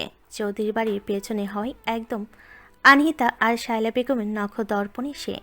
শুটিংয়ের কাজে অনেক মানুষ চারপাশে, কিন্তু অনুরাগ দারোয়ান রাখাই অনুমতি ব্যতীত কেউ বাগানে ঢুকতে পারে না। তাই আয়নার সমস্যাও নেই। বাগান পর্যবেক্ষণের সময় মনে হলো কারোর সাথে কথা কাটাকাটি চলছে দারোয়ানের সাথে। আয়না সেই দিকে এগোলো, দেখলো গলার সাথে ওড়না ঝুলিয়ে সালোয়ার কামিজ পরা একটা মেয়ে। গায়ের কাপড় এতটাই ফিটছে, দেখতে বাজে লাগছে আয়নার চোখে। আয়না এগিয়ে গেল, বলল, কি হয়েছে আম্মা? দারোয়ান ভরকে গেল আয়নাকে দেখে। মেয়েটি তাকালো আয়নার দিকে, আগাগোড়া আয়নাকে দেখলো, বলল, তুমি কি? আপনি কে? মেয়েটি সোজা হয়ে দাঁড়িয়ে হাসলো। হেঁটে কিছু দূর গিয়ে টান মেরে গাঁদা ফুল ছিঁড়ে নিল। বলল, তুমি চিনবে না আমায়, বাদ দাও। আয়না ফিরল সেদিকে। মনে করার চেষ্টা করলো কোথায় যেন দেখেছে সে এই মেয়েকে। কোথায় দেখেছে? আয়না কিছু জিজ্ঞেস করলো না মেয়েটিকে। মেয়েটি নিজেই বলল, তুমি আমার ছোট, তাই তুমি করেই বলছি। কিছু মনে করছো না তো? কি করে বুঝলেন? বুঝে গিয়েছি, আমার চোখ অনেক গভীর। তোমার বিয়ে কবে হয়েছে? বেশি দিন নয়। কেন? এমনিই বলছি, বাগানটা তো অনেক সুন্দর। তোমার নাম কি? আফসানা আহমেদ আয়না। আয়নামতির বাগান কেন? আয়নামতি কে ডাকে? আয়না সাইনবোর্ডটার দিকে তাকালো। আয়নামতির বাগান বিলাস। উফ, এই লোকটা তাকে মেরেই ছাড়বে। এসব দেওয়ার কি দরকার ছিল? কি হলো, চুপ কেন? তোমার স্বামী আদর করে ডাকি বুঝি? আপনি বোধহয় নাটক দলের সাথে এসেছেন। হ্যাঁ, কথা ঘুরাতে তো ভালোই জানো। পিচ্ছি, তবে অনেকটা ম্যাচিওর। আমি পিচ্ছি? হ্যাঁ, আমার ঠিক 4-5 বছরের ছোট হবে তুমি। ও, তোমরা গ্রামের মেয়ে, তাই লেখাপড়া না করে শুধু বিয়ে আর বিয়ে। বিয়ে ছাড়া কিছুই বোঝো না তোমরা। আমার একটা ভালোই লাগে না। আমি জাতীয় বিশ্ববিদ্যালয়ে ভর্তি হয়েছি, প্রথম বর্ষ। পিছু ফিরে আবার আয়নার দিকে তাকালো মেয়েটি। বলল, তাই নাকি? ডিফারেন্ট। তুমি খুব সুন্দর, অভিনেত্রী হতে পারতে। সুযোগ আসলে কি হবে? না। কেন? আমার আম্মা আব্বা পছন্দ করবে না। আমারও পছন্দ নয়, আবার অপছন্দ এমনও নয়। আমি রক্ষণশীল পরিবারের মেয়ে, রক্ষণশীল পরিবারের বউ। তারা এসব পছন্দ করবে না। আমি কারো অপছন্দের কাজ করব না। তোমার হাজবেন্ড কি করে? শিক্ষক এবং রাজনীতিবিদ। ভালোই। তোমার স্বামী কয়টা বিয়ে করেছে? আপনি কি করে জানলেন? লোকটা তো ব্যক্তিগত। আমি সব জানি। কয়টা করেছে বললে না তো? তুমি আজ নাকি আরও অনেকে আছে? কি সব বলছেন? আপনি কি ওনাকে চেনেন? মেয়েটি হেসে ফেল। আরও কিছু বলার আগেই বাগানে অনুরাগ ঢুকে এলো আয়নামতি ডেকে ডেকে। কুইলিকে দেখে চোখ দুটো স্বাভাবিকের চাইতে বড় হলো। কপাল কুঁচকে গেল, মেজাজ গরম হলো। আয়না বলল, আমি যাচ্ছিলাম। অনুরাগ এসে ধরলো আয়নার হাত, টেনে নিয়ে গেল। কুইলে ঠোঁট বাঁকিয়ে হাসলো। আবার আরেকটি ফুল ছিল। বলল, এই মেয়ের নামই তাহলে আয়নামতি? আয়না হাত ছাড়ানোর চেষ্টা করে বলল, বলদের মতো টেনে কোথায় নিয়ে যাচ্ছেন? আশ্চর্য। আমার উপর সব জোর খাটান নাকি? আপনার সব বউয়ের সাথে আর কয়টা বিয়ে করে রেখেছেন আপনি? আমি কত নাম্বার? আরও কয়টা করবেন? আপনার মতো লম্পট বেয়াদব আর অসভ্য মানুষ খুবই কম দেখেছি। অনুরাগ নিজেই আয়নার হাতটা ঝেড়ে ফেলে দিল। রক্তচক্ষু নিয়ে তাকে গটগট পায়ে হেঁটে চলে গেল। আয়নার চোখে তখন জল। শেষমেশ এমন চরিত্রহীন লোকই তার কপালে জুটল। বাড়িতে পা রাখতেই আয়নাকে মুখোমুখি হতে হলো অনিমার। ক্রোধান্বিত চেহারা তার। আয়নাকে বলল, ভাই রেগে গিয়েছে কেন? কি হয়েছে তোমাদের? সেটা আমাদের ব্যক্তিগত ব্যাপার। আপনি আর কিছু জানতে না চাইলে খুশি হব। অনিমা আর কিছু বলতে পারল না। আসলে আয়না তাকে বলার সুযোগ না দিয়েই ঘরে চলে গেল। দেখলো গোছানো ব্যাগ থেকে এক এক করে তার কাপড় চোপড় বের করছে অনুরাগ। আয়না বলল, আপনার না কক্সবাজার যাওয়ার কথা? আবার কাপড় চোপড় নামিয়ে রাখছেন কেন? অনুরাগ উত্তর দিল না। চল শক্ত তার। আয়না বলল, আপনি এত কম কথা বলা শুরু করেছেন কখন থেকে? তির্যক চোখে তাকালো অনুরাগ। হাতটাও থেমে গেছে সাথে। রোশানলে দগ্ধ হয়ে বলল, এমন না যে তুমি আমাকে চেনো না, আমার সম্বন্ধে কিছুই জানো না, তারপরও কার কাছ থেকে কি শুনে উল্টাপাল্টা মন্তব্য করে বসছো। আমি তোমাকে চিনি। যে কারো কথায় নাচার মেয়ে তুমি নাও। তুমি এসব এই কারণেই করছো, কারণ তুমি সব সময় আমার দোষ খুঁজে বেড়াচ্ছ। কোথায় আমার খোঁজ সেটা খুঁজে বের করে খোঁজাচ্ছ আমাকে। তোমাকে অচেনা রাখছে আয়নামতি। তোমাকে মানাচ্ছে না এইসব। আমার দোষ ত্রুটি ওই একটাই, কুহেলিকে বিয়ে করা। ওই একটাই দোষ আমার। না হলে আমার প্রতি অভিযোগ আসার কোনো পথ আমি খোলা রাখিনি। অন্য কোনো অপবাদ তুমি আমাকে আন্দাজে দিতে পারো না। আপনাকে বিশ্বাস করি না আমি। আপনার কোনো কথা আমার বিশ্বাস হয় না। আপনি একজন ঠক, মিথ্যাবাদী, বোকা বোকা চেহারার পেছনে চতুর, চালাক, দ্রুত একজন মানুষ। আপনাকে আমার সহ্য হয় না। আপনি আমার সরলতার সুযোগ নিয়ে ঠকিয়েছেন আমাকে। মিথ্যে বলে বাড়ি থেকে বের করে জোর করে বিয়ে করেছেন। আপনার কি মনে হচ্ছে আমি মেনে নিচ্ছি আপনাকে? অন্যায় করে আপনি পার পাবেন? আমি ঘৃণা করি আপনাকে, আপনার পরিবারকে। আপনার পরিবার আজ ভালো সাজছে। 2 বছর আগের সেই দিনটা আমার এখনো মনে আছে। টাকা ছাড়া তারা বিয়ে না পড়ানোর আদেশ দিয়েছিল কাজীকে। আমার আব্বা দুর্ঘটনার সম্মুখীন হয়েছিল শুধু আপনাদের জন্য। আমার পরিবারে অশান্তি, দুর্দশা নেমেছিল শুধু আপনাদের জন্য। আমার পরিবারকে লোকমুখে খোঁটা শুনতে হয়েছে শুধুই আপনাদের জন্য। কিচ্ছু বলিনি আমি। মনে রেখেছো কেন? শাস্তি দেবে? শাস্তি? আমার জানা নেই কোন শাস্তিটা ঠিক আপনাদের জন্য প্রযোজ্য, না হলে আজই দিয়ে দিতাম এক্ষুনি। চাবিটা দাও। আয়না চমকালো, বলো। কিসের চাবি? কুটিবাড়ির আর বাগানের। কি করবেন? ওনারা মাত্র কয়েকদিন থাকবেন। চাবিটা দাও, ঘাট ধাক্কা দিয়ে বের করবো শালাদের। নাটক ফাটক জাহান্নামে গিয়ে করুক, আমার কি? চাবি দাও।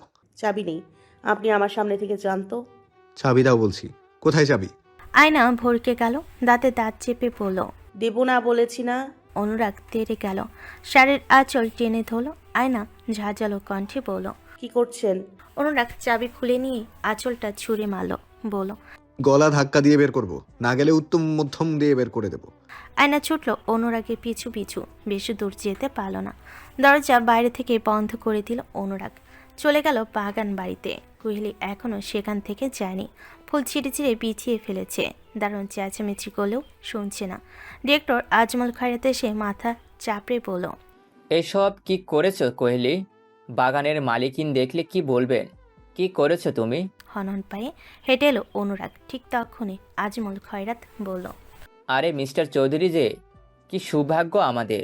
বাকিটুকু বলতে না দিয়ে অনুরাগ বলল, দুর্ভাগ্য তখনই হবে যখন আপনারা এই বাগান বাড়ি না ছাড়বেন। তাড়াতাড়ি দলবল নিয়ে এখান থেকে আউট হন। নোংরা মানুষ নিয়ে আমাদের এই বাগান বাড়িতে আসবেন না। এটা ফুল বাগান, ফুল মানেই পবিত্র। আর পবিত্র জায়গায় অপবিত্র মানুষের আনাগোনায় দেখেছেন কি অবস্থা চারপাশে? এভাবে ফুল ছিঁড়েছে কে? আজমল খয়রাত তাড়াতাড়ি স্থান ত্যাগ করলো। আয়নামতি ম্যাডামের কাছে ফোন পাঠাতে হবে। কেন বাগান বাড়ি ছাড়তে হবে এমনটা কথা ছিল না। আজমল খয়রাত সরতেই অনুরাগ দারোয়ানকে বলল, সবাইকে ঘাড় ধাক্কা দিয়ে বের করো মামা। তুমি নোংরা মানুষজনকে এখানে ঢুকতে দাও কেন? কেন দিয়েছো? বাহ, আমি তো রীতিমতো অবাক হচ্ছি। ইনি আসলে অনুরাগ চৌধুরী তো? গলার আওয়াজ এত বড়, কখন হলো এত উন্নতি?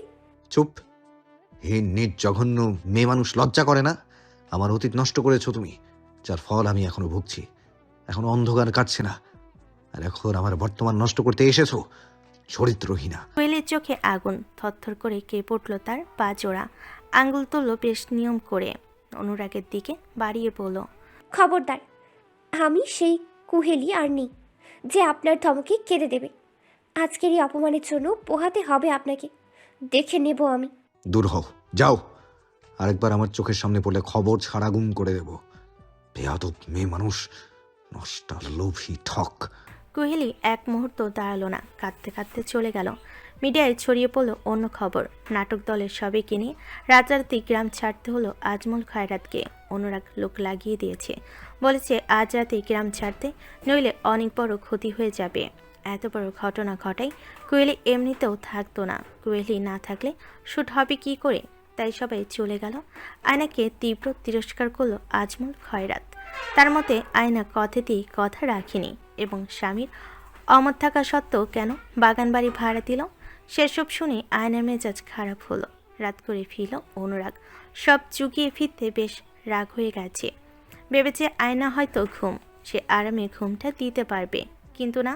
সে ঘরে পা রাখতেই নাগিনী রাগে ফোঁস করতে করতে এগিয়ে এলো, যেন এক ছোবলে শেষ করে দেবে অনুরাগকে। রাগের চোটে ফোঁটা ফোঁটা ঘাম জমে গেল নাকার কপালে। রেগে মেগে বলল, আমি থাকবো না আপনার সাথে, মরে যাব, তবুও এমন মানুষের সাথে থাকবো না। কোনো মানুষ আমাকে কখনো এত কথা শোনায়নি, আপনার জন্য শোনালো। অনুরাগের ঠোঁটের কোণেই দুষ্টু হাসি। এক হাত বাড়িয়ে কোমর টেনে নিজের কাছে আনলো আয়নাকে। দূরত্ব কমিয়ে ফেলতেই আয়না হাত দুটোর ভর প্রয়োগ করলো তার বুকে, কিন্তু বলিষ্ঠ হাতের কাছে তার শক্তি নিতান্তই তুচ্ছ। চিৎকার করতে গিয়েও চেঁচালো না আয়না। অনুরাগ আঙ্গুল দিয়ে ছুঁলো তার নাক, বলল, নাকটা কি দিয়ে বানাইতো আল্লাহ? বাপরে বাপ, আমার বাপের জন্য এত রাগ দেখিনি আমি। নাকের ডগায় এত রাগ কেমনে থাকে ভাই? মেরে ফেলবো একদম, ছাড়ুন। অনুরাগ ছাড়বে কেন? কত মেহনত গেল এই হাতের বাঁধনে বন্দি করার পেছনে। ছাড়লো না। ধস্তাধস্তির চোটে মুখের সামনে চলে আসায় এলোমেলো চুলগুলো গুজে দিতে দিতে বলল, এই যে এত লড়াই করে এলাম, এত রাগ দেখিয়ে গেলাম, সবকিছু কারণ কিন্তু তুমি আয়নামতি। আমাকে একটু যদি বোঝার চেষ্টা করতে, তাহলে আমার লড়াইটা সার্থক হতো। কিন্তু তুমি তো আমাকে না বুঝার লড়াইয়ে নেমেছ, কি আর করার। কথা বলা শেষে হুট করে ছেড়ে দিল অনুরাগ। আর একটু তড়াক খেয়ে গেল, বলল, ছাড়লেন কেন? আশ্চর্য। অনুরাগ চোখ কপালে তুলে বলল। ধরে রাখতে বলছো? আয়না থতমত খেয়ে বলল। ওভাবে ছাড়লেন কেন? বলেছি আমি পড়ে যেতে পারতাম। আমি পড়তেই দিতাম না। সকাল সকাল আয়নার অপ্রত্যাশিত বায়নায় রাগ উঠল অনুরাগের। বাড়ি যাবে মানে কি? কালকের জন্য কি কোনোভাবে রাগ দেখাচ্ছে? যা ভাবলো তাই। আয়না ফটাফট বলল। আমি বাড়ি যাব, খবরদার আমাকে আনতে যাবেন না। অনুরাগ কোনো কিছু বলতেই পারল না। রহমত মিয়াকে দেখা গেল নিচে রিকশা দাঁড় করিয়েছে। অনুরাগ বলল। আমি দুঃখিত কালকের জন্য। এভাবে যেও না, আমি দিয়ে আসবো তোমায়। থাকবো না আমি। আপনি আমাকে ছুঁয়েছেন কালকে, দেখা যাবে রোজ রোজ একটু একটু করে ছোবেন। আমি সহ্য করতে পারবো না ওসব বেয়াদবি। আমি থাকবো না আপনাদের সাথে। অনুরাগ জিব্বায় কামড় দিল, বলল। তুমি এই জন্যই বাচ্চা। ঠিক আছে, আমি আর ছুবো না ভূতেও। আমি দিয়ে আসবো তোমায়। আয়নার রাগ কমলো গেল না। অনুরাগ সন্ধে তাকে নিয়ে গেল। আয়েশা বেগম আর আজহার সাহেব মেয়েকে দেখে কেঁদেই ফেলেন। নামির আর আয়ান খুশি হলো। আর ছোট্ট দুটো মানুষ। আয়েশা বেগম এই প্রথম অনুরাগের সাথে কথা বলল, দূরে দাঁড়িয়ে আঁচল দিয়ে মুখ ঢেকে। শোনো, চৌধুরীর ছেলে আজকে আমাদের গরিবের বাড়িতে থাকো একদিন। বিয়ের পর একদিন শ্বশুর বাড়িতে থাকা লাগে। অন্য একদিন, আপনাদের মেয়ে যেদিন বলবে সেদিন। আজ আসি। আয়না মুখ ফিরিয়ে নিল। সে কখনোই বলবে না। সবাই চলে যেতেই অনুরাগ আয়নার কাছে এলো। ফিসফিসিয়ে বলল। রাগ কমলে ফিরে এসো। আমার রাগ কমবে না। রাগ না কমলেও ফিরে এসো, আমি কমিয়ে দেব। আসবো না। আমি আসবো নিয়ে যেতে। আপনি আমার পিছু ছাড়েন, এবার নিজের কাজে মন দেন। ছাড়ছি না, ছাড়বো না। ভুলেও ভেবো না তুমি আমার কাছ থেকে ছাড়া পাবে। যাওয়ার আগে একটা কথা বলি। আবার কি? পারলে আমার উপর থেকে সব অভিযোগগুলো তুলে নিও। মনে পড়লে খোঁজ নিও, আর একটু দরকার পড়লেই ডেকে নিও। কথা বলতে ইচ্ছে হলে চিঠি লিখো। বাড়ি আসার 3 দিনের মধ্যে প্রচণ্ড জ্বরে পড়ল আয়না। আয়ান শহরের চাকরিতে, বৃহস্পতিবার আসে, শনিবার চলে যায়। বোনের এমন জ্বর শুনে সে বিচলিত হলো খুব। রহমত মিয়াকে মুঠোফোনের সাহায্যে বলল যাতে ডাক্তার ডেকে আনে। গ্রামের মোড়ে রাস্তার পাশে বসা ডাক্তার ডেকে আনলো রহমত। ওষুধ দিয়ে গেল ডাক্তার। ঘন ঘন জ্বর পট্টিও দিতে বলেছে। জরুরি কাজে অনুরাগকে ঢাকায় যেতে হয়েছে। আয়না যেহেতু বাপের বাড়ি, সেহেতু চিন্তার কোনো কারণ নেই তার। আয়না সবাইকে বলেছে যাতে তার অসুস্থতার খবর কোথাও যেন না যায়। অনুরাগ এখানে আসলে খবর আছে সবার। আয়েশা বেগমও তা শুনি জাজল গলায় বলল। কাউরে বলুম না, কাউরে বলতে হইব কেন? এত বছর জ্বর হইলে কি তোর জামাই জ্বর কামাইতে আসতো? ঢং। আর কত দেখুম, কে জানে এই হারামজাদি এখানে গিয়া তোর এত ঠান্ডা লাগছে কেমনে? আহা, মেয়েটা অসুস্থ, তুই কি শুরু করছো? চুপ করেন। আপনারা সাফাই গাইতে কে কইছে মাইয়া তার একার? আমি কিছু কইতে পারুম না। আয়না নিপু নিপু চোখে মাকে দেখে হাসে, কম্পিত গলায় বলে। আম্মা, তোমার বকাগুলো মিস করছিলাম এতদিন, সত্যি। হ, লাথি না খাইলে তো তুমি অসুস্থ হবাই। এদিকে আহ, আরো 2টা দেই, যত সব। সায়ন সবার কথার মাঝে খিকি করে হাসতে শুরু করলো। আয়েশা বেগম বলল। ভাই, তুমি আবার আমার মাথা গরম কইরো না। দাদির মতো ভদ্র হও। এত খিখি কইরা হাসা পোলাপানদের মানায় না। নামিরা গাল ফুলিয়ে বলল। আমার বাবু এখনো কি বোঝে আম্মা? সায়ন আবার হাসলো। নামিরা তার গালে হাত রেখে টুপ করে চুমু বসিয়ে বলল। আরে না দাদু মারবে। সায়ন ঠোঁট টানলো। নামিরা বলল। আচ্ছা আচ্ছা হাসেন, দাদুকে আমরা মারবো। সায়ন আবার হাসলো। তার কাণ্ড দেখে আয়না হেসে উঠল। আয়েশা বেগম বলল। ধুর, এই পোলাও ঢং শিখা গেছে। আমার বই না সুখ, ওরা আমি আমার মতো বানাম। হ্যাঁ হ্যাঁ, আনো আমার জন্য তাড়াতাড়ি একটা বোন দিয়ে দাও তো। আল্লাহ গো, মাথা ব্যথায় মরে যাব আমি। সবাই চলে যাও এখান থেকে, আমি ঘুমাবো। ভাবি, বাবুকে দিয়ে চলে যাও। আমি গরম চা বসাই। আর মরিস না, শান্তি নাই আমার, কোথাও শান্তি নাই। বিয়া দিছে তাও শান্তি নাই। কোথায় এখন জামাই আর শাশুড়িরে জ্বালাবো, তা না আমারে জ্বালাইতে চইলে আসছে হারামজাদি। আমার বাবুটারাও কাজের জায়গায় চিন্তা ফালাই দিছে। আসুক তার জামাই, আসুক। বলুন, তোমার বউরে কি বরফের ভেতর চুবাইয়া রাখো? এত ঠান্ডা লাগছে কেন? আসুক শালার ছেলে। আহা, কি শুরু করলে আয়শা? তোমার চিল্লাচিল্লি শুনলে তো মেয়েটার জ্বর আরো বাড়বে। হ, আমি তো তোর সতীন, আমি তো তোরে মাইরা ফেলাইতে চাই। আজাদ সাহেব মাথা চাপেলেন। এই মহিলা এত বেশি বুঝে কেন? মেয়েটাও তো তার মতোই হয়েছে। মুঠোফোনে অনুরাগের ফোন আসতেই নামিরা ফোনটা আয়নাকে দিল। বলল। তোমার বর? রেখে দাও, কথা বলার শক্তি নাই। কি বলে দেখো, তারপর রেখে দিও। না, আমি কথা বলতে পারবো না। ওনাকে বলুন ফোন করতে। অনুরাগ ফোনের ওপাশে সব কথা শুনে ফোন রেখে দিল। নামিরা বলল, কি বলতে চাইছিলেন শুনলে কি হতো? কোনো দরকার নেই। অনুরাগ ঢাকা থেকে ফিরল সপ্তাহখানেক পর। শায়লা বেগম তাকে ডেকে বলেন, দাদু ভাই, নাত বউকে নিয়ে এসো। অনেকদিন থেকেছে বাপের বাড়ি, অতদিন থাকতে নেই। ঝাড়ি খাওয়ার প্রস্তুতি নিচ্ছি। সশব্দে হেসে উঠল সবাই। অনুরাগ আশায় আয়েশা বেগম রান্নাঘরে বিশাল আয়োজন করেছেন। যত হোক মেয়ে জামাই বলে কথা। দুপুরে খেয়ে বিকেলের দিকে চলে যাবে আয়না। খাওয়া দাওয়া শেষ হলো। অনুরাগের সামনে আয়না একবারের জন্য এলো না। শায়নার রূপার সাথে গল্পগুজব করতে করতে সময়গুলো পার হলো। পরন্ত দুপুরে খটখটে রোদ। জানালা পেরিয়ে রোদের কয়েকটা সরু ফালির মতো টুকরো এসে পড়েছে আয়নার ঘরে। জানালা বরাবর দাঁড়িয়েছে অনুরাগ। দেখলো আয়না ব্যাগে কাপড় গোছাচ্ছে। জ্বর শেষে মুখে তেতো ধরেছিল, তাই খেতে পায়নি। স্বাস্থ্য একটু শুকিয়েছে, মুখ সরু হয়েছে। ঘুম কম হওয়ায় চোখের নিচে দাগ পড়েছে। অনুরাগ ঘরে ঢুকতে ঢুকতে বলল, এই হাল কেন? কি হয়েছিল তোমার? আয়না তখন ব্যাগে চুপচাপ কাপড় ভরছিল, চোখে টলমলো পানি। এই বাড়িতে আসলে তার যেতে ইচ্ছে করে না। এই লোকের সাথে তো একদমই না। অনুরাগ বলল, তুমি এভাবে শুকালে কেন? রোগা দেখাচ্ছে তোমায়। আয়নার উত্তর এলো না। অনুরাগ উত্তর না পেয়ে বলল, আচ্ছা থাক, সমস্যা নেই। খাইয়ে দাইয়ে তরতাজা করে ফেলবো। আপনারই তো খাবার, তরতাজা করা দরকার। দপদপ করে কানের ভেতর জ্বলে উঠল অনুরাগের। আর মস্তিষ্ক যেন এক কথায় ফাঁক হয়ে গেল মুহূর্তে। আয়নার দিকে বিস্মিত চোখে তাকালো সে। চোখে অপার বিস্ময় যেন টিকে পড়ছে। গলার কাছে কথা আটকে গেছে। আর বেরোনোর জন্যই কোনো উত্তর না পেয়ে আর চোখে তাকালো আয়না। বিস্ময়ের বদলে অসাধ্য ফুটে উঠেছে অনুরাগের চোখে। আয়না চোখ সরিয়ে নিল। অনুরাগ সরালো না। ওভাবে কি দেখছেন? মনে হচ্ছে চোখ দিয়ে গিলে খাবেন। অনেকদিন তো কাছে পাননি। আচ্ছা, তো অনেক সময় পেয়েছি। তোমার সাথে জোর করেছি কখনো? তুমি কি আমায় দুর্বল করতে চাইছো এসব বলে বলে, নাকি রাগাতে চাইছো? ভাবছো রেগে আমি তোমাকে মুগ্ধ করে দেব? যদি এমনটা ভেবে থাকো তাহলে ভুল ভাবছো। তোমার মুক্তি আমার কাছে, তোমাকে ছাড়ছি না আমি। আপনার সাথে থাকার চাইতে মৃত্যুই শ্রেয়, কিন্তু দুর্ভাগ্য অত সুখ আমার কপালে নেই। চুপচাপ বসে রইল অনুরাগ। ভালো করে বুঝতে পারল এই লৌহমানব বড়ই পাষাণ। আয়নাকে ফিরতে দেখে খুশি হলো আনহিতা আর শায়লা বেগম। রূপাকে আনতে দেয়নি আয়েশা বেগম। শায়নকে রূপা সামলাই যখন বউ শাশুড়ি কাজে ব্যস্ত থাকে। তাছাড়া মেয়েটা না থাকলে আয়নার অভাবটা আরও বেশি পোড়ায় আয়েশা বেগমকে। তাই তিনি রূপাকে যেতে দেননি আয়নার সাথে। আয়নার মন খারাপ হয়েছে, তিনি তা খেয়ালও করেছেন। কিন্তু কি আর করার। চৌধুরী বাড়ি ফিরে ঘর থেকে বের হলো না আয়না। এক ঘুমে মাঝরাত। যখন ঘুম ভাঙল দেখলো অনুরাগ তখন বেঘুরে ঘুম। খিদে পেয়েছে ভীষণ। রিডিং টেবিলের উপর প্লেট দেখতে পেল আয়না। প্লেট তুলতেই দেখলো খাবার রাখা আছে।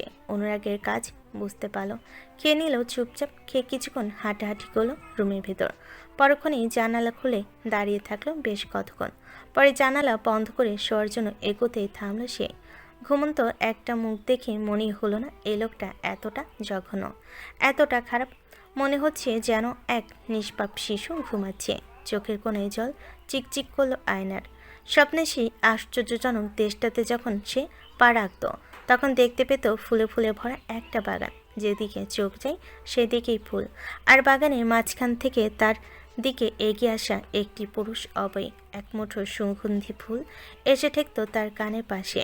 আর এক আশ্চর্য ভয়ঙ্কর স্পর্শ যা তাকে কাঁপিয়ে তুলত, পাগলপাড়া করত। ঠিক এরকম একটি স্বপ্ন সে বারবার দেখত। মনে ভুল আর অবিশ্বাস করে তেমন ভেবে দেখেনি কখনো। যদি সত্যিও হয় এই মানুষটা কখনো সেই অবৈটি নয়, হতেই পারে না। লাইট জ্বলে থাকায় অনুরাগের ঘুম ছুটল ধীরে ধীরে। হাতটা আন্দাজে পেছনে দিতে দেখল শাড়ির আঁচল নেই। ঘুম পুরোপুরি ছুটে গেল তার। পাশ ফিরে দেখল নেই আয়নামতি। তবে সামনের দিকে ফিরে এক দৃষ্টিতে তাকিয়ে থাকা লোহ মানবটিকে দেখে ভয় দূর হওয়ার চাইতে আরও বেড়ে গেল। উঠে দাঁড়ালো অনুরাগ। চোখ ঢলে পড়ল।